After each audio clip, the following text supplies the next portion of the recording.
Alors, maintenant, si vous le voulez bien, on va passer la parole aux élus. J'espère que bon, oui, on a des élus, on a plein d'élus. Ils peuvent nous dire ce qu'ils veulent, les élus, mais ce que je voudrais, avant et en préambule, c'est qu'ils nous précisent leur position sur le dossier qui nous occupe. Voilà. Ben voilà, on commence par qui? Ça marche? Oui, ça marche.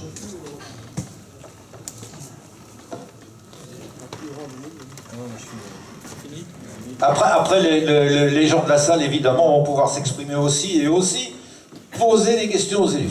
Voilà. Bonsoir, Eric Goupil. Bon, puisqu'il en faut un pour démarrer, donc ce sera moi. Je suis le local de l'étape, donc je m'exprimerai donc le premier.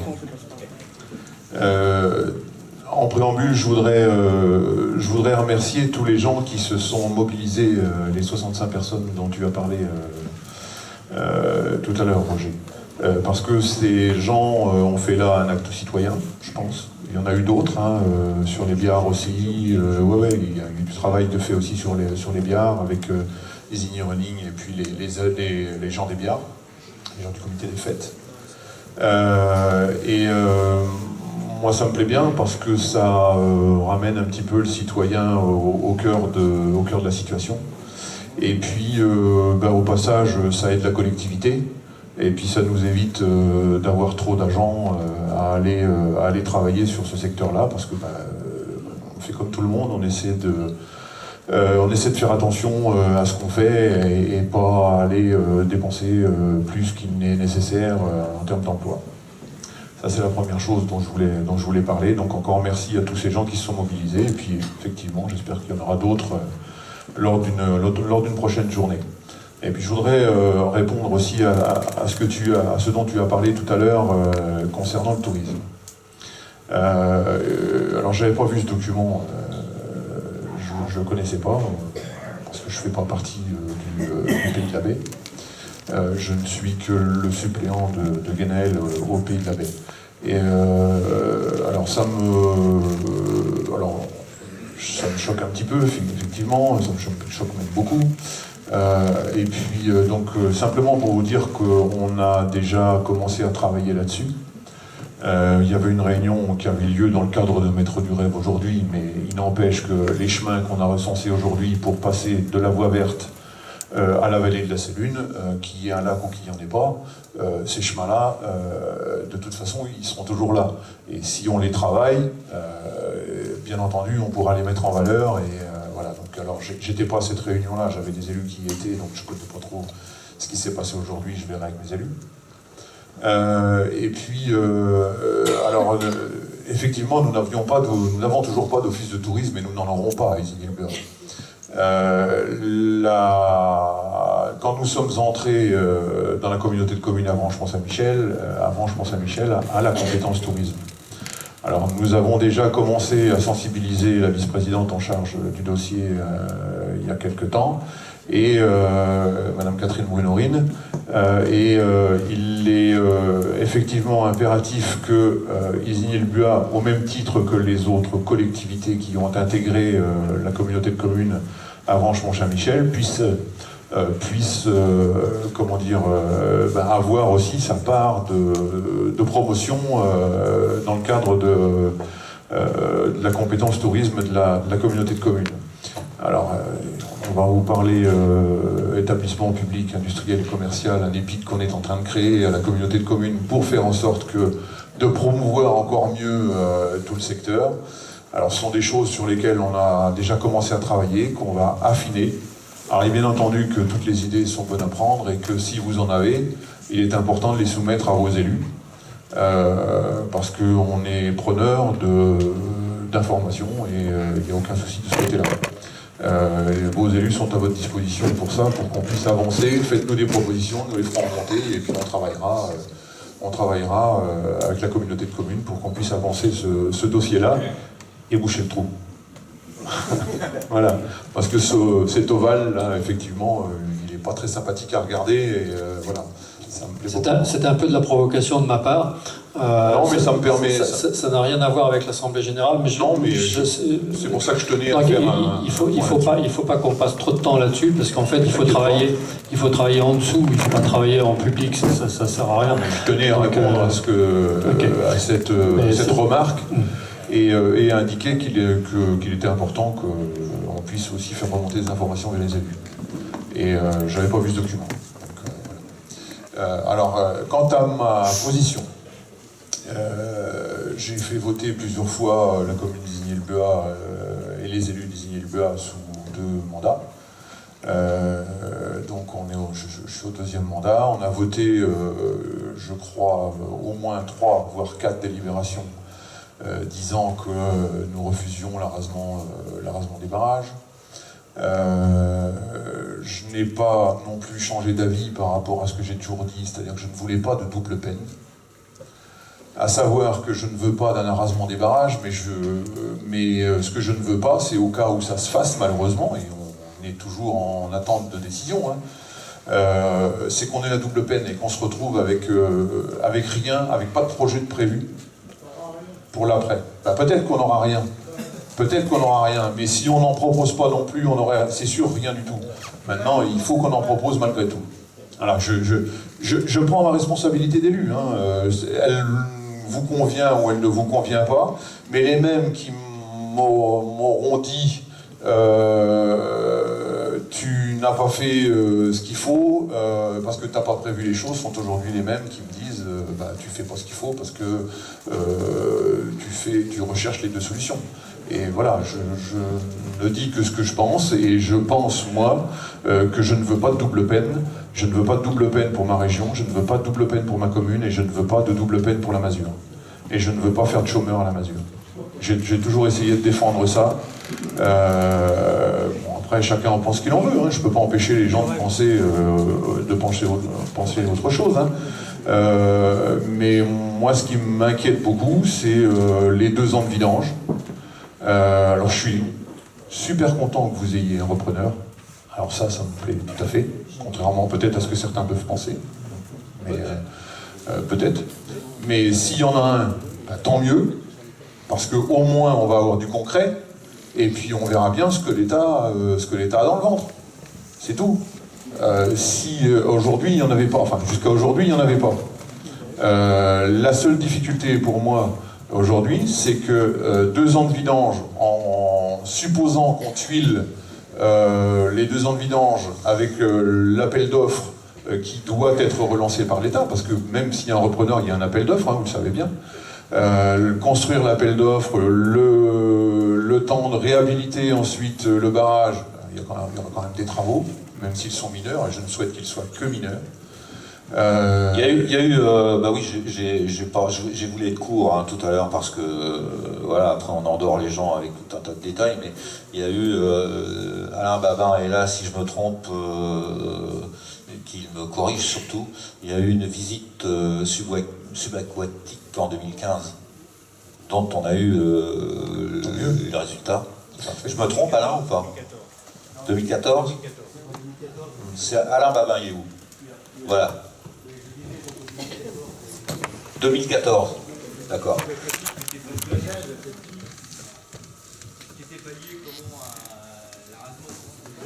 Non, une visite normale. Mais une visite, qu'elle soit liée à l'arasement ou qu'elle soit normale, les résultats sont les mêmes. Attends, il te donne un micro, Stéphane, t'apporte un micro. Oui, je disais donc cette visite qui a eu lieu en 2014, c'est vrai que ça a été fait par une entreprise spécialisée dans les contrôles de barrage. Malgré tout, c'est pas une visite qui était directement liée à un ETC, donc à une visite décennale où là on fait une expertise totale de l'ouvrage. C'était uniquement où on a pu constater, il y a eu un constat de fait que l'ouvrage est en bon état. Malgré tout, les poussières et divers bouts qu'il y avait sur l'ouvrage font qu'on n'a pas fait une vraie expertise, quoi. Voilà. On n'a pas vu de désordre important, on n'a rien vu de particulier, l'ouvrage est en bon état, mais il faudra quand même passer sur le vidange décennal. Ouais. Voilà, c'est ce tuilage, je reprends où j'en étais, et c'est ce tuilage nécessaire pour ne pas perdre de temps. Quand je parle de tuilage, c'est qu'on fasse l'appel d'offres en même temps que la vidange pour qu'on ne perde pas de temps, parce que plus on perdra de temps, et plus les difficultés seront grandes pour les activités qu'il y a autour du lac. Et je ne parle que de la masure, les autres aussi forcément. Mais il se passera à minima, à peu près 4 ans avant qu'on ne puisse réentamer, et je n'espère que ça, parce que je voudrais le remplissage du barrage. Et je voudrais dire une chose, c'est qu'on était tous contents en 2003 qu'il n'y ait pas de vidange, et ça a été la plus grosse erreur qu'on ait jamais fait. Si on avait eu une vidange en 2003, à mon avis, on aurait évité beaucoup de cyanobactéries, en vidangeant, on aurait fait mourir les cyanobactéries dans les sédiments, parce que c'est la vidange qui purge, en quelque sorte, le lac de toutes les cyanobactéries. Et je pense que là, on était tous contents en 2003, hein, mais c'était la plus belle erreur qu'on ait jamais fait. C'était de ne pas vidanger le lac à ce moment-là. Bon, on va pas refaire l'histoire, elle a été faite. Mais voilà, alors tant mieux s'il y a un repreneur, c'est parfait. Il faut avancer dans ce sens-là, et puis on verra bien. Hein, et puis il faut mettre l'État devant ses responsabilités, parce que jusqu'à l'heure d'aujourd'hui, on n'a toujours pas de décision ni ministérielle ni préfectorale. Jusqu'à l'heure d'aujourd'hui, c'est le dossier, et tu l'as bien dit, qui suit son cours, parce que la préfète n'a pas d'autre consigne. Et tant que la préfète n'aura pas d'autres consignes, elle considérera que, elle fait son boulot, hein, elle considérera qu'il faut qu'elle continue la vidange et qu'elle continue la vidange dans l'hypothèse ou dans l'optique de l'arasement, avec ce qu'on a entendu au mois de juillet, à savoir 2 trous, je ne sais plus quelle date, là, c'était au mois de juillet, je crois, ouais. Hein, avec 2 trous dedans, et puis effectivement le culot merdeux après qu'on vide par le dessous. Et la difficulté, elle est là. Hein, donc, et à savoir après ce que ça peut donner en termes d'inondation. Alors Michel en parlera beaucoup mieux que moi. Non, mais vous parlez des activités après la vidange, sauf qu'une fois qu'il n'y a plus de flotte, il n'y aura plus d'activité. Enfin, que ce soit la masure ou... c'est bien ce que je viens de vous dire, c'est que la difficulté est là, c'est que du jour où on n'a plus d'eau, qu'est-ce qu'on fait des 15 personnes qui sont là-bas. Et plus le temps, plus ça durera en termes de temps, et plus ça sera compliqué. Il n'y aura plus rien du tout. Moi, je défends une grande partie de ma génération. On est tous des jeunes de 18 à 25, 27 ans. Je suis désolée, une fois qu'il n'y a plus d'eau, il n'y a plus rien. Nous, on passe nos week-ends, que ce soit le dimanche, dès qu'il fait beau, on passe hiver, printemps, été, à la masure ou à la Roche-qui-Bois. Une fois qu'il n'y a plus d'eau, mais il n'y a plus rien, c'est fini. Faut arrêter de trouver des solutions, d'autres activités. Il n'y aura jamais d'autres activités. Nous, ce qui nous fait venir, c'est l'eau, c'est le fait qu'il y ait de l'eau, qu'on puisse se balader. C'est ce que je suis en train de vous dire. Hein. C'est que si, on va pas aller dans un endroit où il n'y a que de la terre à regarder ou du mercure à regarder dans le fond. Il y aura de toute façon une vidange de 2 ans, moi j'y peux rien. C'est comme ça. Hein. Les jeunes aujourd'hui, ils font ci, ils font ça. Là, désolé, mais moi je suis là pour une grosse bande de jeunes aujourd'hui. Et les jeunes aujourd'hui, ils sont complètement contre, mais archi contre la destruction du barrage. Rien que pour le fait que ça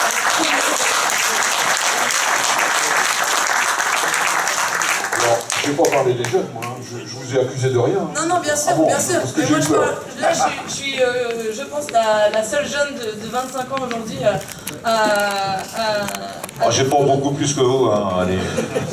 À défendre la société, et je suis désolée, mais on a beau être critiqué dans d'autres domaines. À l'heure d'aujourd'hui, j'en connais beaucoup, je côtoie beaucoup le monde de la nuit et beaucoup de jeunes à l'heure d'aujourd'hui qui sont venus me voir et qui me disent mais va parler à notre place au nom de tous que nous, destruction de Vezin ou de la Roche-qui-Bois, c'est une catastrophe. Nos lendemains de soirée, nos dimanches, nos vacances, on les passe tous là-bas et on mange là-bas, on pique-nique là-bas, on passe des super bons moments là-bas, mais excusez-nous, mais sans flotte, et on fera plus rien. Et après, on s'enfermera chez nous, et super, on ne pourra même pas emmener nos futurs enfants là-bas, leur dire où on a passé notre jeunesse, non. Voilà, ça c'est fini, et ça je suis désolée. Je vous félicite pour votre engagement. C'est vachement sympa d'être venu nous dire ce soir. Merci d'être venu. moi aussi, je me dis, je rejoins. C'est vrai qu'on a fait connaissance il n'y a pas très longtemps. C'était à la Saint-Massé. On a été percutés par le dynamisme de cette demoiselle. Voilà. Mais ce qui est, moi aussi, je m'inquiète, Eric. Tu dis que voilà, tu t'intéresses beaucoup, ou même pire que ça, tu t'inquiètes pour les 15 emplois de la Masure. Là-dessus, on est complètement d'accord. Et moi, je me dis que s'il n'y a pas d'eau, s'il n'y a plus d'eau, s'il n'y a jamais d'eau, les 15 emplois, c'est mon avis, ça n'engage que moi, mais tu peux faire une croix dessus aussi. Et ça, ce serait dramatique. Dramatique. C'est bien pour ça que je me suis toujours battu pour que on n'ait pas cette double peine. Alors, dramatique. Qui comprenne qui peut. Moi, je me suis toujours battu pour ça. On sait bien que je te l'ai dit souvent, je peux le dire en public, on en a souvent parlé, t'as le cul entre deux chaises, bon, c'est clair, t'es pas le seul, c'est pas évident. Non, mais je prends aussi mes responsabilités. Tu prends tes responsabilités. Je dis clairement aussi devant tout le monde que depuis 2009, je ne fais qu'une chose, c'est de ménager en quelque sorte la chèvre et le chou, tu me pardonneras l'expression, mais de faire attention à ce que le pire ne puisse pas nous arriver. Voilà, c'est tout. Ah non, mais on peut toujours me reprocher tout ce qu'on veut, hein. Mais voilà, je vais pas changer d'avis. Oui, chacun prend ses responsabilités. On en a toujours parlé librement ensemble et tous les deux. Absolument. Et je t'ai toujours fait part de cette difficulté à laquelle j'étais confronté. Et mon devoir d'élu, c'était de faire en sorte que, au pire de la situation, eh ben on essaie au moins d'y trouver une solution, en tout cas de la proposer. Je dis pas que ça marchera, je sais pas moi. Je suis pas devin, je suis pas un soleil. Hein. Je bosse et je fais ce que je peux. Il y a une chose qu'on pourrait. Je suis pas magicien, ça. Il y a une chose qui est sûre, c'est que je suis pas magicien. Mais si, ça va venir. Mais il y a une chose qu'on pourrait essayer d'éviter, c'est d'avoir une vidange de 2 ans, parce que ça, c'est franchement pas obligatoire. Et c'est mortel si on a une vidange qui dure 2 ans. Il n'y a aucune obligation pour que ça dure aussi longtemps que ça. Aucune obligation technique. C'est absolument pas justifié. Il faudra qu'on se batte là-dessus. Voilà. On était à la parole aux élus, donc c'est encore le président qui parle. Ah là là là là. Sylvie ? Bonjour à tous. Alors, je suis désolée parce que j'ai à moitié une extinction de voix, alors je vais essayer de faire ce que je peux. Alors moi, ma position, elle est claire, elle est simple. Je comprends celle d'Éric parce qu'on travaille dans le même conseil municipal. Voilà. Et effectivement, je sais que c'est pas forcément simple. Ma position en tant que maire déléguée de Vezins et en tant que citoyenne, c'est un refus complet de la destruction des barrages. Et ça, je crois.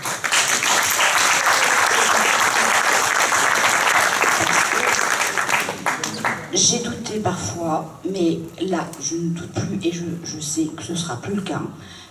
C'est une aberration de détruire un barrage qui produit de l'hydroélectricité, alors qu'on a plein d'interrogations pour l'avenir par rapport à la production d'énergie, par rapport à l'EPF. Enfin, voilà, et la réserve d'eau. Alors, il y a plein d'autres raisons qui font que c'est important de maintenir nos barrages, mais pour moi, c'est les 2 raisons essentielles. Voilà. Je suis désolée, je ne peux pas parler plus. Merci Sylvie, bravo, soigne-toi bien. Soigne-toi bien, on a besoin de toi. Oui, vous parlez de la Masure, et je crois qu'il y a des raisons. Mais moi, je voudrais pour le moment un peu rassurer en disant que l'année a été assez favorable au niveau du travail. Et c'est aussi par le dynamisme peut-être de l'équipe d'aller chercher des nouveaux clients. Mais on est un peu fatigué d'entendre parler toujours, parce qu'il y a des gens qui ne reviennent pas tout simplement parce qu'ils pensent déjà que le barrage qu'il n'y a plus d'eau. Alors ça nous nuit beaucoup. Donc il faut faire attention à ne pas trop appuyer dans ce sens-là, que ça va être la catastrophe. C'est ce que je demande, parce qu'elle va venir, c'est vrai. Mais il ne faut peut-être pas trop appuyer, parce que nous, on a tout pendant qu'on peut maintenir tous nos emplois. Et pour l'année prochaine, eh bien, je peux dire aussi qu'il y a des engagements déjà, et que ça ne se présente pas si mal. De grâce, on est un peu au jour le jour. on est aussi sans possibilité de pouvoir faire des investissements. Mais il y a aussi un reconfort à travers tout ça, c'est que les maîtres du rêve ont été chargés de préparer un dossier pour la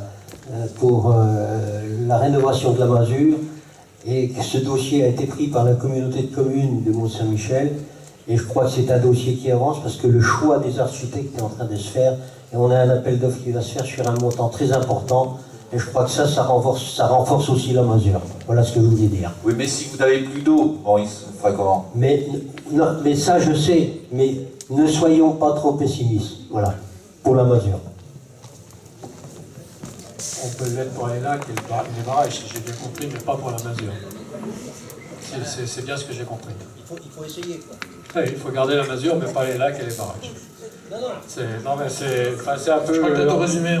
C'est un peu en ambiguïté. Tu as tout résumé.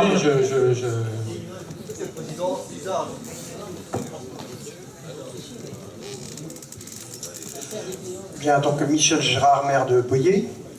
Je ne vais pas vous faire mon discours habituel sur les inondations et sur les inquiétudes que nous avons à Boyer comme à Ducé. Je ne sais pas si Denis Laporte est arrivé.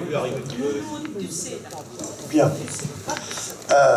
Donc sur ce point-là, je suis un peu surpris parce que lors de la présentation de l'étude par les experts de Ségolène, et même avant, je crois que Ségolène avait souligné que sur le problème des inondations, il y avait quand même très peu de travail qui avait été fait par les bureaux d'études précédents.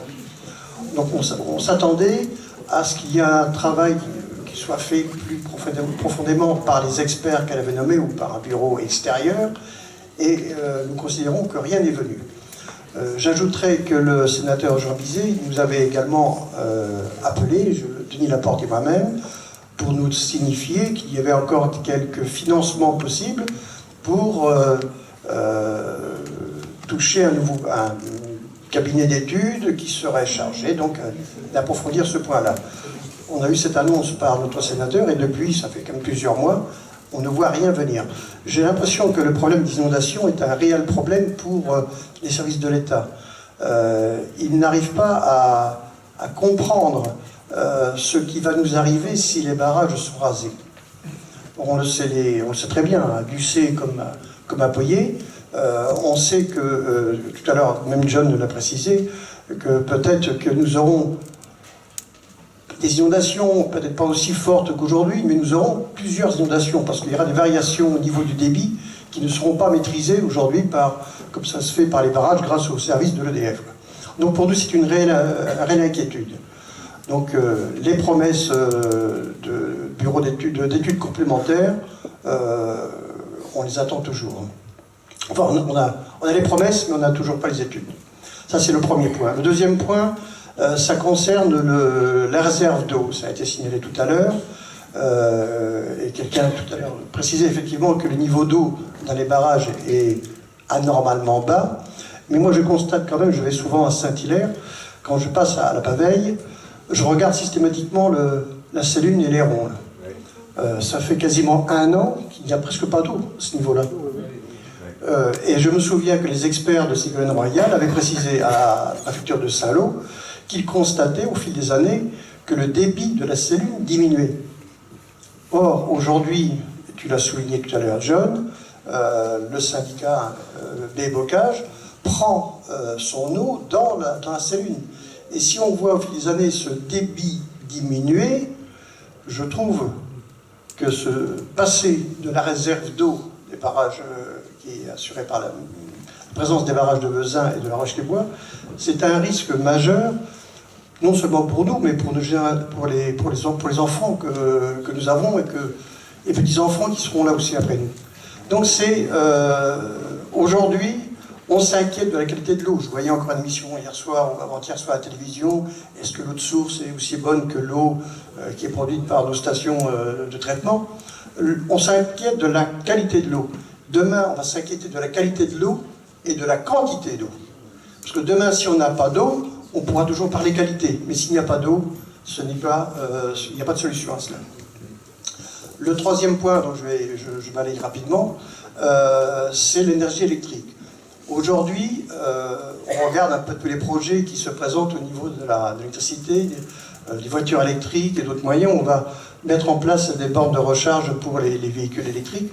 On va vers une consommation d'électricité de plus en plus importante. Même si au niveau des maisons, on fait des efforts pour consommer moins, mais on aura cette énergie électrique sera prédominante dans l'avenir.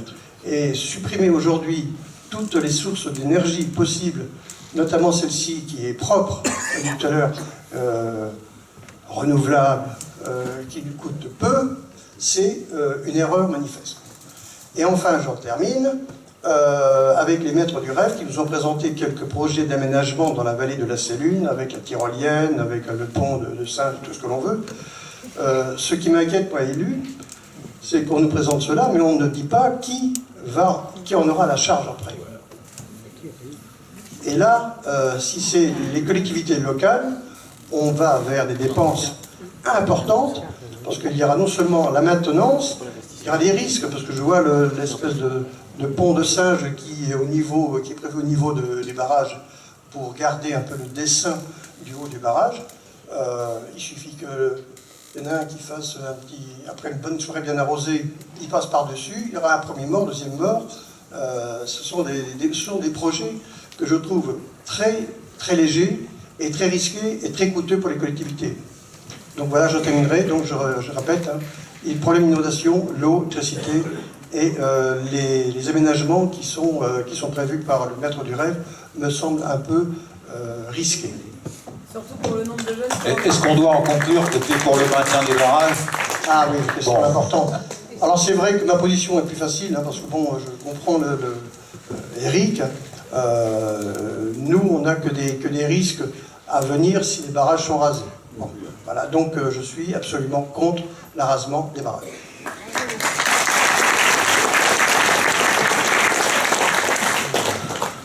Antoine Delaunay, moi je viens en voisin, j'arrive d'Avranches, je suis conseiller départemental du canton d'Avranches, je m'exprime en mon nom et aussi au nom de Catherine Brunorine, mon binôme. Vous savez que nous sommes 2 conseillers départementaux par canton désormais.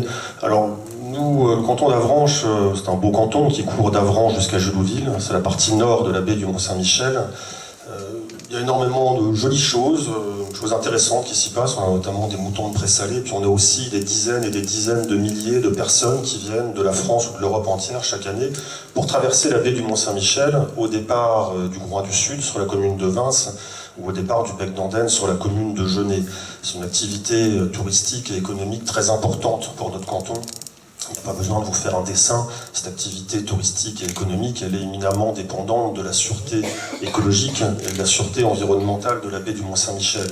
Et la sûreté écologique et la sûreté environnementale de la baie du Mont-Saint-Michel, là aussi, il n'y a pas besoin de vous faire un dessin.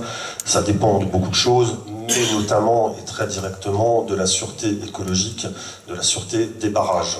Alors nous, on voit ça de loin, on n'est pas impliqué dans les différents comités de pilotage, et c'est vrai que ce qu'on voit de loin n'est pas fait pour nous rassurer. Il me paraissait naturel d'être avec vous ce soir et d'exprimer cette inquiétude. Voilà, très rapidement pour les éléments objectifs.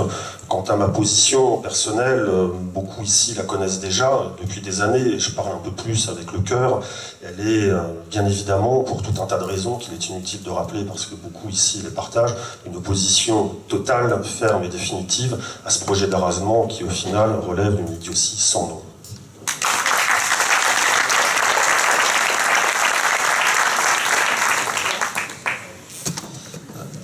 J'étais mardi à la présentation du Tour de France cycliste et j'ai été content de voir la confirmation du grand départ dans le département de la Manche, mais le reste du parcours je ne le connaissais pas et je l'ai découvert mardi et j'ai vu qu'il y a une étape alors, du côté des Alpes, un nom étant Felso, quelque chose comme ça, c'est à vérifier, où on est en train de construire un barrage. Voilà. Un grand barrage. Alors je me suis dit, en voyant la carte du Tour, c'est quand même marrant. Les barrages hydrauliques ont tous les défauts du monde, en tout cas les nôtres. C'est source de pollution, c'est source de difficultés, on empêche les poissons de passer, ça gêne le bon état écologique des cours d'eau, et on construit des barrages. Alors j'avoue que j'ai un petit peu de mal à comprendre. Pourquoi il y a 2 poids, 2 mesures? Ou plutôt, on comprend bien, parce que j'ai eu l'occasion de vous dire à de nombreuses reprises, et je veux le répéter, que l'arasement des barrages, en tout cas l'annonce de l'arasement des barrages, c'est un marchandage politique entre un gouvernement et des associations écologistes internationales. Ce n'est que ça. Et tout le reste, c'est de la littérature. Rétablir la continuité écologique des cours d'eau, faciliter la migration des poissons, je l'ai dit déjà et je le redis, on est tous d'accord. Mais tout le monde sait qu'il n'y a pas besoin d'araser les barrages pour obtenir ces 2 résultats-là. Tout le monde le sait. Alors, je voudrais vous dire que depuis quelques semaines, les choses ont évolué. D'abord depuis l'année dernière, parce que grâce quand même au ministre de l'Environnement, qui a été la seule à venir sur le terrain et à se rendre compte de visu de la bêtise et du coût faramineux que consisterait, qui résulterait de l'arasement des barrages, on vient d'inaugurer les travaux du rétablissement caractère maritime du Mont-Saint-Michel. 185 millions d'euros. On va mettre la moitié de cette somme-là pour araser les barrages. C'est de la pure folie. De la pure folie. C'est votre argent, ça coûtera en gros 80 millions d'euros, alors qu'au Mont-Saint-Michel, on aura mis 185 millions d'euros. L'argent, ça compte aussi. Donc, Ségolène Royal est venue, vous avez vu l'évolution, on n'est encore pas tiré d'affaire, mais ça va mieux. Et puis depuis 3 semaines ou un mois, il y a une évolution. John en a parlé, je serai aussi discret que lui, parce qu'il ne s'agit pas de donner des armes à ceux qui veulent à tout prix araser les barrages, c'est une sorte de dogme écologique, mais il y a effectivement une société qui souhaite reprendre la concession que l'on a rencontrée. Je les ai vus à l'Assemblée nationale, c'est John qui me les a présentés, je les ai vus à l'Assemblée nationale un mercredi matin, et le mercredi après-midi, j'ai vu Ségolène Royal. Et je lui ai dit, je viens de rencontrer une société qui est intéressée par la reprise de la concession. Vous m'aviez dit qu'il fallait trouver quelqu'un. Elle m'a dit, j'ai dit ça. Elle avait ses conseillers parlementaires qui étaient là, elle les a appelés, elle leur a dit, voyez avec le député, pour qu'on fasse un rendez-vous rapide sur 15 jours après, le rendez-vous a été pris, le rendez-vous a eu lieu, et les choses avancent. Il y a 4 jours, j'ai été contacté, moi je ne le connaissais pas du tout, par un grand professeur, dont je tairai le nom également, un grand professeur d'une grande école parisienne, un polytechnicien, qui a eu vent de ces choses-là, et qui depuis 1 mois ou 2 travaille. Il m'a appelé, je l'ai reçu à l'Assemblée nationale mercredi dernier, donc il y a quelques jours, et il m'a dit, mais l'arasement des barrages de la Célune est une aberration. Et je suis prêt à aller, si vous le souhaitez, au cabinet de Madame Royal pour leur dire qu'il ne faut pas raser les barrages. Moi, ça m'intéresse. Je n'en ai pas encore parlé à John de ça, parce que c'est vraiment tout frais. Ce monsieur, ce professeur, qui a une notoriété, va nous apporter une caution scientifique supplémentaire. Alors, quand on ajoute la société qui serait intéressée, qui est intéressée par la reprise de la concession, ce professeur parisien qui est prêt à aller au ministère de l'Environnement pour dire il ne faut surtout pas araser les barrages, on est dans une période de transition énergétique, il faut promouvoir les énergies renouvelables, c'est vraiment pas le moment. Il y a la COP 21, là, vous savez, la grande conférence sur le climat, on va parler des énergies renouvelables. Et c'est à ce moment-là que la France, qui organise la COP 21, prendrait l'absurde décision, comme disait Antoine Delaunay, ferait cette idiotie d'araser les barrages de Vezin et de la Roche-qui-Boit. Ça n'a aucun sens. Aucun sens. Et moi, je voudrais vous dire une fois de plus qu'il faut continuer à se battre. Et je voudrais vous remercier et puis vous dire que j'ai beaucoup d'admiration pour vous. Parce qu'il y a eu cet épisode un peu rocambolesque du référendum que j'avais proposé à la communauté de communes d'Avranches Mont-Saint-Michel. Je pense la manière dont les choses se sont faites avec des coups de téléphone donnés la veille du scrutin pour qu'un certain nombre d'élus votent contre ou demandent un vote à bulletin secret. C'est un vrai déni de démocratie, cette affaire-là. Un vrai déni de démocratie, surtout de la part de ceux qui n'ont à la bouche que la démocratie participative. Écoutez-les. Démocratie participative, référendum, citoyen. Et quand on propose de donner la parole aux citoyens, c'est non. Comprenne qui pourra. Alors vous avez pris le relais et vous l'avez fait de manière intelligente et de manière déterminée. Parce qu'il y a beaucoup de votes, et vous continuez sur la Saint-Martin. Je vous ai vu sur la Saint-Massé, il faut qu'il y ait des milliers de votants. Et faites passer le message. Je suis sûr que vous avez déjà voté, vous. Mais il faut faire passer le message qu'il faut encore voter. Et quand on va donner à Madame Royal le résultat du vote, ce sera un quasi-référendum, cette affaire-là. Parce que s'il y a des milliers de votants, ça va peser nécessairement. Ça va peser. Alors, je voudrais dire à Maurice que ce qu'il a dit tout à l'heure n'est pas tout à fait exact. Quand tu dis que la communauté de communes a pris un projet des maîtres du rêve. Le seul projet que l'on ait pris, Maurice, actuellement, c'est un projet qui n'a rien à voir avec l'arasement. Je n'ai donné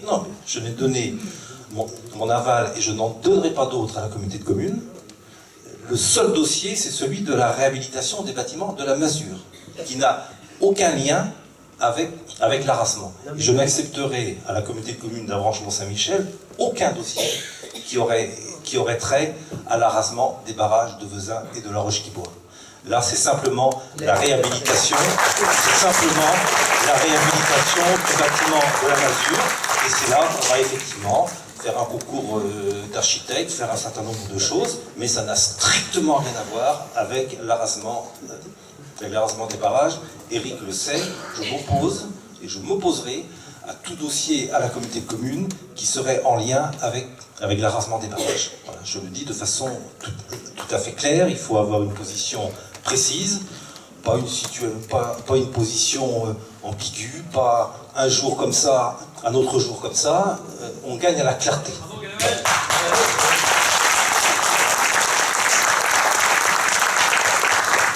Voilà, alors j'espère que les jours et les semaines qui viennent, ou les mois qui viennent, vont nous conforter dans notre combat, parce que moi j'ai toujours en tête que ce combat, il est gagnable. Il est gagnable, mais si on est nombreux, si on est mobilisés, et encore ce soir, il y a beaucoup de monde ici pour votre assemblée générale. Encore une fois, John, Roger et puis toute l'équipe des Amis du Barrage, un grand merci. Il faut s'accrocher. Plus c'est difficile, plus il faut s'accrocher. Mais si on s'accroche et si on continue de la manière dont on mène les choses depuis un certain nombre de mois et un certain nombre d'années, et puis je remercie tous ceux qui sont ici, Bernard Pinel qui est devant moi, je le remercie de manière tout à fait particulière parce qu'il est de tous les combats et j'espère qu'on va gagner.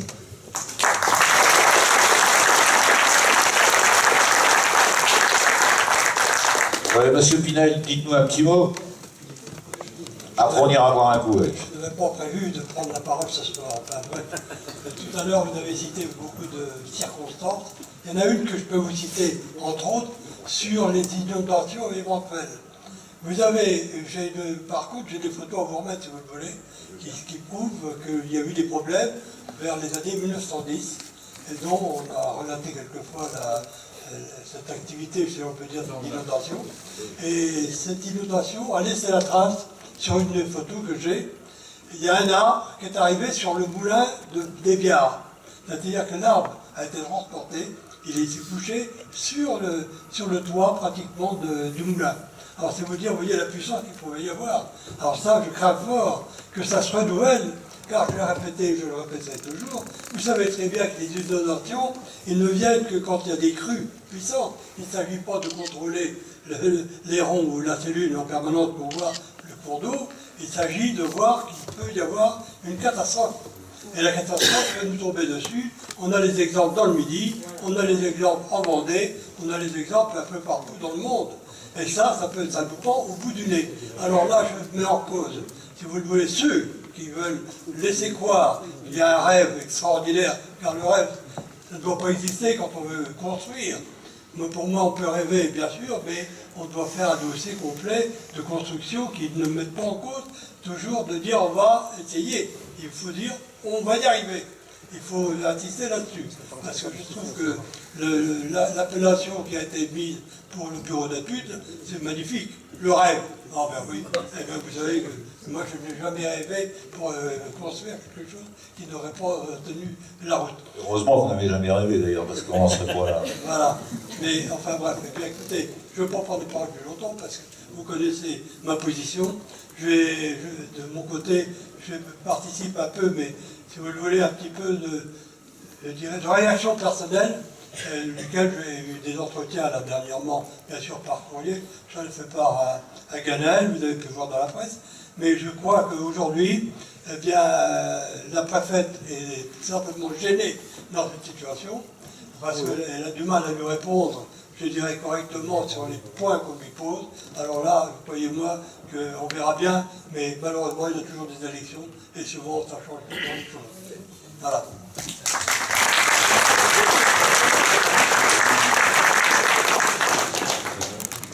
Oui, oui. Ah bah oui, la parole publique, avant d'aller boire un coup quand même. Monsieur Orvin. Monsieur Orvin. Moi, je me demande si j'ai été bien compris. Voilà. Parce que vous avez dit, bah oui, vous défendez la masure, mais après, non mais ce qu'il nous faut à nous, c'est qu'il y ait une vidange. Absolument. Mais comme vous avez dit, le président, il ne faut pas que ça dure. Déjà, il y a une baisse de 2 mètres. Il y a eu des travaux qui ont été obligatoires pour qu'on puisse avoir accès à nos bateaux et toutes les activités. On résiste jusqu'au mois de septembre 2016, c'est vrai, mais il faut une vidange au plus vite. Et la masure, son plus grand bonheur, c'est de voir les barrages maintenus et remplir le plan d'eau. Voilà, tout simplement. Mais je crois qu'il n'y a pas d'ambiguïté. Hein. C'était effectivement mal compris, visiblement. Excusez-moi. Et pour dire, je m'excuse par rapport à Ganaël, mais j'ai dit les maîtres du rêve, c'est eux qui sont venus à la masure pour étudier le dossier, pour le présenter au Pays de la Baie et qu'il vous soit présenté après. Voilà, tout simplement. Louis Montier. Juste après. Oui, je voudrais juste dire une chose. Moi, je ne suis pas de votre secteur, mais je voudrais dire que vos craintes en absence des barrages pour les inondations, elle est très fondée, pour une bonne et simple raison, c'est que l'urbanisation n'est plus la même. Il y a eu, suite aux dramatiques intempéries du Midi qui ont eu lieu dernièrement, une émission sur la 5 qui réunissait des urbanistes, des météorologues, des gens éminents qui ont conclu que ce qui s'était passé dans le Midi n'avait rien à voir avec le réchauffement climatique, mais que la première des causes, c'était l'urbanisation intense ou que l'on avait réalisée sans tenir compte des expériences du passé. Donc je rejoins tout à fait les élus qui s'inquiètent.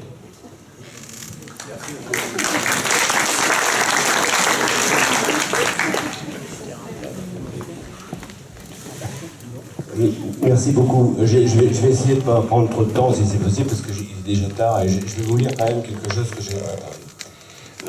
Il y a une chose qu'il faut se rendre compte quand même, je trouve ça formidable tout ce qui est fait, vous faites des efforts, tout le monde, les uns et les autres, moi je travaille un peu plus avec Bernard, on fait tous des efforts effectivement, et c'est formidable. Mais je ne sais pas si vous vous rendez compte, le temps que nous passons tous après tout ça, l'argent qui est dépensé, et tout ça inutilement pratiquement. Hein. Et je pense que s'il y avait eu au départ, ben si, parce qu'on ne devrait pas avoir à se battre comme ça, si au départ les choses avaient été faites comme elles auraient dû être faites, c'est-à-dire que nos leaders, s'ils avaient été un petit peu plus soudés et un petit peu plus efficaces dans leur détermination, on n'en serait pas là aujourd'hui. Je vais vous dire pourquoi je dis ça. Je reviens un petit peu à la source du problème, d'où c'est parti et de quelle façon c'est parti un peu, cette affaire. Et je veux voir si vous partagez avec moi cette affaire-là. Dans cette affaire, force est de constater que la majorité des décideurs, surtout au départ et encore maintenant, ne connaissent du dossier qu'une version très partielle et uniquement à charge. C'est-à-dire celle que les instigateurs ont bien voulu donner. Replaçons-nous dans le contexte général. Cela commence avec la vidange de 1993, d'abord loupée, par la coïncidence d'une crue exceptionnelle, non anticipée, puis par la description des conséquences largement exagérées ensuite. Et ça, on ne le sait pas assez, ça. La vidange de 93, elle a été simplement loupée. Donc elle n'avait pas lieu de recommencer à chaque vidange décennale de cette façon-là. Ceci dans une ambiance de médiatisation grandissante à tout ce qui touche à l'écologie. Ces instants restés en mémoire, chaque élu, chaque responsable aurait bien voulu reculer la date décennale fatidique pour la vidange suivante de 2013, on en a parlé tout à l'heure, considérée à tort par tous comme une source d'emmerdement assurée, alors que normalement il n'en était rien. Période où la pratique de la patate chaude a dû avoir quelques succès. Toutefois, une solution est venue tout arranger, mais provisoirement, il s'agissait de procéder à la fameuse visite subaquatique dont on a parlé tout à l'heure. À l'époque, on nous disait qu'elle était possible 1 fois sur 2, la visite subaquatique. Bon, apparemment, c'est plus que ça. Bon. C'était aussi reculer pour mieux sauter, parce qu'il y aurait 2023. Et là, rebelote, le problème se reposerait. Entre-temps, il y avait la butée, année 2007, date de renouvellement de la concession d'EDF, qui, soit dit en passant, avait émis déjà un avis favorable à la poursuite de sa concession 4 ans auparavant, comme c'était prévu dans le contrat État-EDF. Rappelons ici votre contexte de dirigeant d'élus, les élus présents ou autres, hein, ou ceux qui sont absents. Quand vous êtes tous les jours débordés par la charge de travail, les responsabilités, les nombreuses réunions, les nombreuses casquettes, pour certains, où vous devez gérer 1000 choses à la fois, le temps reste incompressible et vous devez faire face à l'accentuation des inconvénients que cela engendre. C'est une réalité. Dans un tel contexte, quand d'une part, un fin politique presque Machiavel, fin connaisseur de vos problématiques, vous propose un dossier parfaitement pré-mâché, réglant pour vous à la fois votre surcharge de travail, vous enlevant quelques épines du pied, en réglant quelques difficultés pour le présent et l'avenir, vous apportant ci et là quelques solutions financières et avantages, vos oreilles deviennent plus sensibles. Là encore, c'est une réalité. On ne peut pas faire autrement. Quand d'autre part, dans une assemblée, on présente à des élus ou représentants d'élus de 79 territoires du grand bassin versant de la Sélune, 57 provenant de la Manche, 13 pour l'Ille-et-Vilaine et 9 pour la Mayenne. Un dossier de 40 pages qui était intitulé, à l'époque, « Contrat global pour l'eau et les milieux aquatiques du bassin de la Sélune 2008-2012 ». J'ai le document ici, hein, si vous souhaitez, si je peux vous le montrer, mais ça ne donnera pas grand-chose. Dossier présenté comme ayant pour objectif principal d'améliorer la qualité de l'eau. Qui c'est qui ne peut pas être d'accord avec ça, hein? Sujet rassembleur sur lequel nous sommes tous d'accord, mais en mettant très peu en avant l'arasement des barrages, discrètement introduit en tout petit dans la liste des moyens. Que peut-il advenir quand on fait ça? Si on ajoute à cela que ce dossier, en partie instruit avec des chiffres faux, fut exposé uniquement à charge et qu'il fut présenté aux 29 signataires, dont 3 fois M. Toury, je m'excuse mais je suis obligé de le citer, même si je lui dis paix à son âme, et 2 fois M. Gannet. Donc sur 29, 3 et 2, ça fait déjà un bon pourcentage. Dont certains ne connaissaient pas du tout notre région, et encore moins nos barrages et nos lacs. Des gens de la Mayenne, et d'ailleurs qui n'étaient peut-être jamais venus. Que peut-il en sortir? Unanimité de signature, bien entendu. Là où le bas blesse, pour notre plus grand malheur et celui de notre région, il y a eu une ignorance totale de tous les bienfaits, les qualités, les services rendus, l'utilité actuelle et future, les valeurs patrimoniales que représentent ces chefs-d'œuvre. C'est ce qui a dominé et domine encore au profit d'une futile et unique prétexte de remontée et de descente de poissons migrateurs. Donc tout ça, ça passe à la trappe, c'est les poissons qui comptent. Formidable. Enfin, le plus intolérable est sûrement ici. Vous, élus à cette époque-là, ou responsables, il n'y a pas que les élus, hein, qui savez avoir appris beaucoup sur nos barrages, grâce à leurs défenseurs, notamment grâce à vous, les amis des barrages et quelques autres, au fur et à mesure de l'avancement du dossier, tout en persistant à les condamner. Pourquoi êtes-vous restés enfermés dans l'étroitesse de vos pensées, dans vos petits intérêts subventionnels, parfois promotionnels, qui ont fini par vous interdire la juste et noble attitude qui aurait consisté à reconnaître vos erreurs d'appréciation et faire marche arrière. Vous qui souvent réaffirmez vos valeurs républicaines en rappelant que la parole doit revenir au peuple, dans cette affaire, à votre avis, le dernier mot doit appartenir à qui? Et je rejoins Gonaël qui en a parlé tout à l'heure. Merci.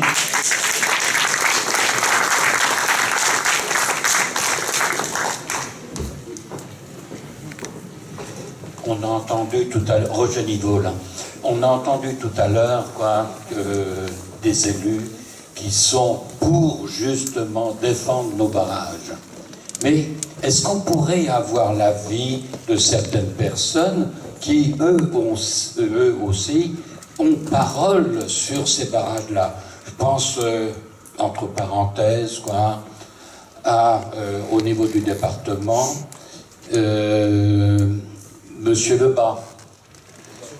Savez-vous sa position à Monsieur Lebas? Il y a également Monsieur Bas. Donc, Monsieur Philippe Bas, est-ce que vous savez sa position? Il ne s'est jamais exprimé. Si vous voulez bien, je vais vous répondre.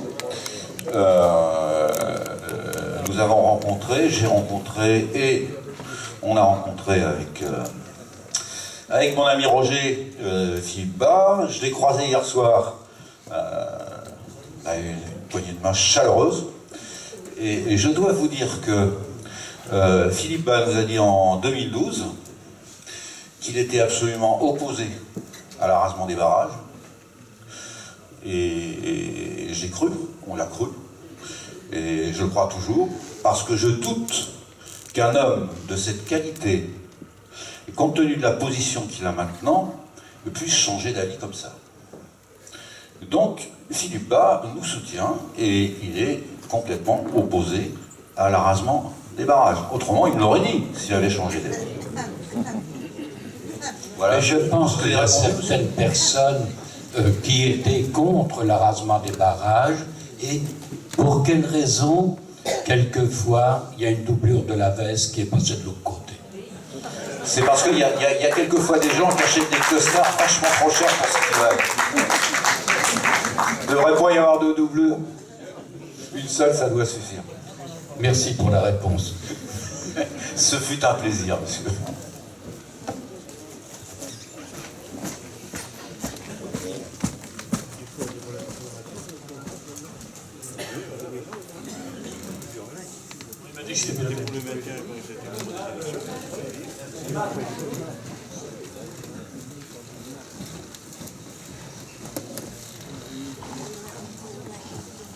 Juste deux remarques concernant l'hydrologie pour vous donner par rapport à l'urbanisation. En Sarthe, au début du XXe siècle, la Ferté-Bernard a été plusieurs fois inondée, c'est dans les annales de la Sarthe. Aujourd'hui, quand il pleut sur la Ferté-Bernard, à l'époque, il fallait 48 heures pour que l'eau de l'Huisne arrive au Mans. Aujourd'hui, en moins d'une demi-journée, elle est au Mans. Donc, ça vous explique les inondations qu'il y a sur la Maine à Angers. Parce qu'après, le reste suit. Donc, effectivement, c'est une rapidité extraordinaire. Deuxièmement, je vais te poser une question, John. J'ai lu avec beaucoup d'intérêt les statistiques sur la pêche de poissons que tu nous as envoyées. Je dois être con parce que j'ai cliqué plusieurs fois sur Basse-Normandie. Je pensais qu'il allait se développer plusieurs cours d'eau en dessous. J'en ai pas trouvé. Est-ce qu'en Basse-Normandie, il n'y aura qu'un seul cours d'eau appelé Basse-Normandie? Oui, je vais te répondre. Je dois être un peu pas aussi con que toi parce que j'ai fait la même manip et je suis arrivé au même résultat. Donc voilà, j'ai pas de réponse. On n'a pas les résultats de la cellule. La cellule n'existe pas là, pour le moment, mais ça va revenir. C'est un oubli. Hein. Même pas la C non plus, rien. Non, la C non plus. Il n'y a pas de. Il faut croire qu'il n'y a pas. Voilà. Pourtant, moi, je vais à la pêche dans la cellule, je sais la trouver encore. Moi, j'ai 15 amis qui vont à la pêche tous les ans. Oui, donc elle existe encore. Oui. Donc il ne faut pas qu'on s'inquiète. Il n'y a que sur le papier que ça s'est évanoui. Il ne faut pas qu'on s'affole, elle va revenir la cellule. Est-ce qu'il y a d'autres questions? Non, mais moi j'ai la réponse, c'est ça. C'est normal, vous cherchez des rivières. La cellule comme la C sont des fleuves. Donc, ah ben voilà, Georges, t'es mauvaise langue, Georges, voilà.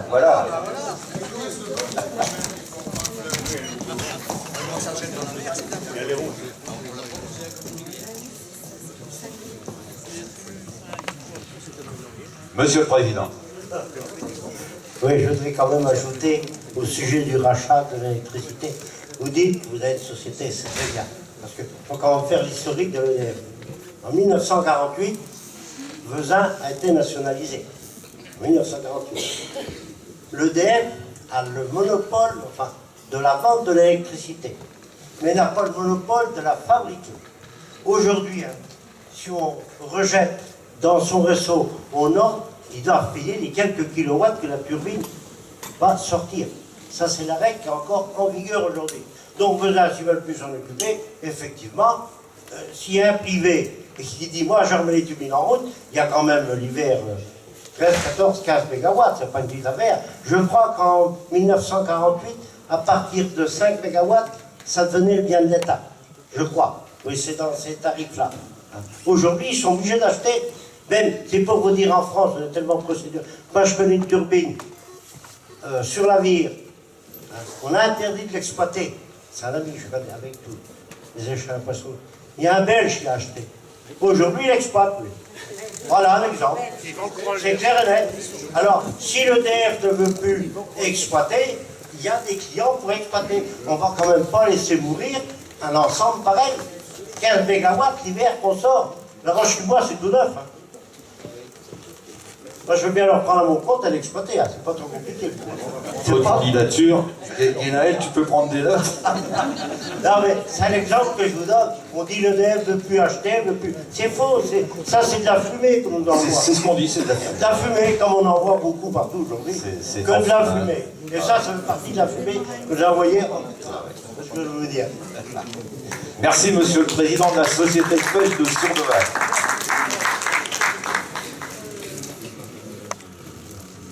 D'autres questions? Madame? On peut envisager un rassemblement, une manifestation, quelque chose? Vous savez, une manifestation, on parle toujours de manifestation, mais chaque fois qu'il y en a eu, c'était pas fantastique. Hein. Ça peut changer. Oui, bah écoutez, allez-y, je vous en prie, et puis on vous suivra, c'est aucun problème. Voilà.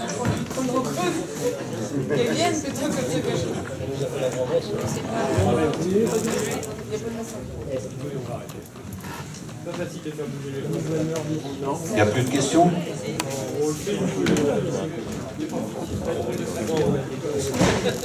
Et comprend pas qu'on a soif. Eh ben oui, mais tu vas voir plus tard. Tu auras double portion. C'est bon ça? Ça va? Bon, moi je suis secrétaire des ADB, vous me connaissez. Mais il y a une chose, je veux parler en tant que citoyenne. Je suis entièrement d'accord avec la demoiselle qui a parlé tout à l'heure.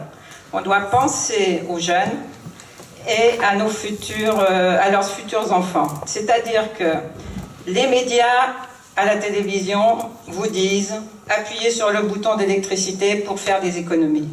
Dans les magasins, on vous dit dites à vos enfants qui ne gaspillent pas l'eau, qui ferment le robinet quand ils se lavent les dents pour ne pas que ça coule. On nous fait aussi, ne serait-ce que c'est un peu de l'humour, mais c'est vrai, des toilettes pour que la chasse d'eau ne coule pas. On a la possibilité d'avoir ici une steppe. Il y a Brice Wong qui a fait des schémas. On a la possibilité d'avoir une steppe. On a la possibilité d'avoir une échelle Borland, alors que l'argent de la destruction passe dans la steppe. Vous aurez comme ça de l'électricité en augmentation. Les enfants les communes pourront faire des centres pour qu'ils puissent voir les poissons remonter dans l'échelle Borland. Il y a énormément de possibilités. Il y a un développement touristique et au niveau des écoles à faire et au niveau des enfants. Donc maintenant, il faut parler qu'on garde nos barrages, qu'on garde notre eau et il faut travailler dans ce sens-là et que tout le monde s'y mette ainsi que les élus. Bravissimo, Madame la secrétaire. Alain? Oui, moi je voulais juste faire un vœu pieux. Est-ce qu'on peut espérer que tous nos élus, ceux qui sont bien sûr contre l'arasement, mais ceux aussi qui tortillent sans cesse de leur position, puissent avoir un sursaut d'orgueil, s'unissent aille voir enfin cette préfète et lui dise écoutez, nous, votre projet, on n'en veut pas, on veut conserver ces barrages. Un point, c'est tout. Donc ce que je demande, c'est qu'un jour, un élu prenne la main, se mette leadership un petit peu de tous ces gens qui, d'un côté, jouent leur carte individuelle, tortillent, un coup c'est oui, un coup c'est non. Non, il faut être clair en politique, c'est oui, c'est non. Mais cet arrasement, c'est une hérésie, c'est une connerie, tout le monde l'a dit et redit. On peut dire je suis contre, mais quand même aller aux réunions, moi je suis désolé, quand je suis contre quelque chose, je ne le fais pas. Voilà. J'aime bien quand on parle comme ça. L'appel est lancé. L'appel est lancé. Et je crois que ce serait bien si on pouvait en finir sur un petit mot comme ça. Ouais, par contre, je vais passer le micro à Laure quand même. Je vais finir Allez, Laure. Le micro, elle est tellement géniale ce soir, je vais lui rendre. Elle est géniale, Laure. Merci. Moi, je voulais juste dire que là, j'ai fait le tour de ma commune, j'ai encore des endroits à faire, et j'ai jamais vu autant de petits-enfants et d'arrière-petits-enfants motiver leurs grands-parents et dire signer non, parce que nous, on veut aller là-bas, on aime bien aller là-bas, on a découvert cet endroit-là. Et j'ai encore un dernier exemple à donner, et celui-là, il me concerne particulièrement. C'est que moi, j'ai mon arrière-grand-mère, je l'ai connue une dizaine d'années. Elle m'a dit, et elle a toujours dit à ses 7 enfants, je veux que mes cendres soient jetées dans le barrage de Vezin. Parce qu'elle y tient, et elle a toujours voulu que moi et ma sœur, les 2 aînés de la famille, on apprenne à nos cousins et à nos futurs enfants d'aller là-bas. S'il n'y a plus rien de tout ça, mais on leur montrera quoi? Plus rien, plus aucun endroit magique tel qu'il est. Nous, on n'est pas comme des enfants qui veulent pas se mettre les fesses par terre dans l'herbe en train de s'amuser, on s'en fout. On s'en fout d'aller dans un restaurant connu ou dans un bar connu. On demande juste d'aller dans un endroit où il y a de l'eau, il fasse beau, qu'on puisse rigoler, quitte à pique-niquer et boire un verre par terre. On ne demande rien de plus, on n'est pas des enfants de la haute là, qui veulent rien savoir et qui sont pas foutus capables de mettre une fesse par terre parce qu'ils ont peur de se salir. Nous, on s'en fout de se salir et on s'amuse comme ça. Merci, on l'applaudit. Comment vous dites qu'elle est géniale? Là, je crois qu'on va terminer là-dessus. Simplement, si j'ai une petite chose à dire, on aura la réunion de la PPMA, la Société de Pêche de Saint-Hilaire, le 29 novembre à la salle des marchés couverts à 10h. C'est très important, il y aura des élections, il faut des candidats, il faut que cette société perdure. Et j'en profite pour engueuler publiquement l'actuel président et ses comparses de nous laisser tomber de cette façon-là et tous ensemble. Jean-Pierre, je t'avais promis de te le dire. C'est pas moi, c'est les gens qui ne suivent pas. C'est les gens qui ne suivent pas. Voilà pourquoi j'arrête. D'accord. Donc, rendez-vous le 29 au marché couvert à 10h. Il faut que la société de pêche continue. Voilà. Et puis, en conclusion, merci à tous d'être venus nous soutenir ce soir. Et puis, on aura encore plein de boulot parce que on a encore l'intention de se battre. On n'a pas transformé l'essai. Donc il faut encore qu'on fasse un peu de sport. Mais là on a soif, donc on va vous offrir quelque chose à boire avec beaucoup de plaisir. Et à très bientôt, j'espère. Merci. N'oubliez pas de vous inscrire donc pour la Saint-Martin. Donc sinon je vous passerai un mail et un petit coup de fil de rappel. Merci, bonne soirée.